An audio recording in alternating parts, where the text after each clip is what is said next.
Doing well today. Today we're going to take a look at the Maxtrac. There's Louie. Louie, you going to photobomb the video? She's got to give everything her seal of approval.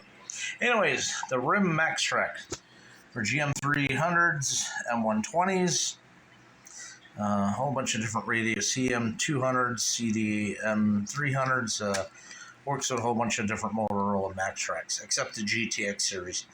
I'm going to use this to make a sound, an all-star node for UHF. Let me move Louie and get this thing opened up. Huh, Louie?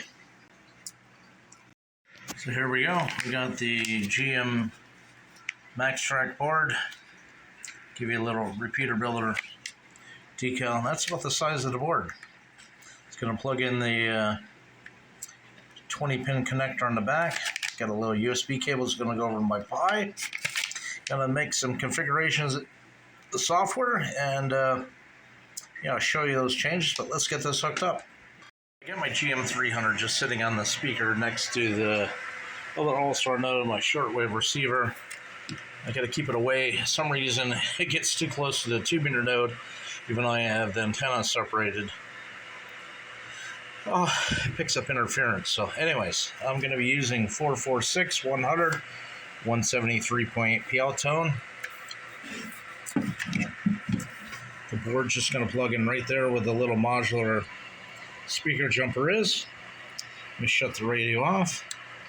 Make sure we don't get any voltage into it. And the Raspberry Pi is right there. And the cable over there. And then it's just a simple couple configurations in the software. If somebody's ever done this before. This just pulls out. Probably going to need a couple of hands to wiggle that out of there. But we just wiggle it a little bit more. Anyways, let me put the camera down. The feature, the board is offset because you got the heatsink in the chassis, so the connector can only go in one way. Awesome. And he also must applaud Scott Zimmerman from Repeater Builder. Gives you an anti-staticum bag. That way, hopefully if it's scanned at the United States Postal Service, it doesn't fry the electronics. Keeps everything shielded. He's got a nice clear, I don't know if you can see that, shrink wrap tubing over the component.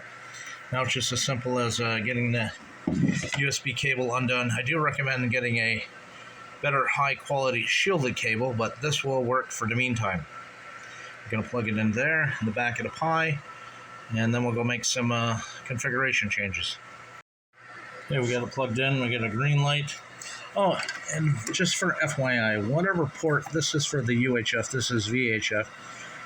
Once you get that set in there, get it set up, don't change the ports.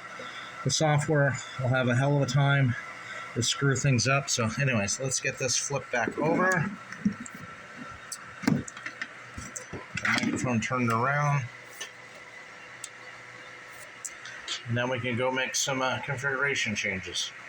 Okay, hope you are able to read this. If not, send me an email. I'm good on QRZ, and I'll send you the comp folder. But what I did not realize, and my errors, I had it working, configured properly, but a narrowband FM radio does not pass enough audio to work on All-Star.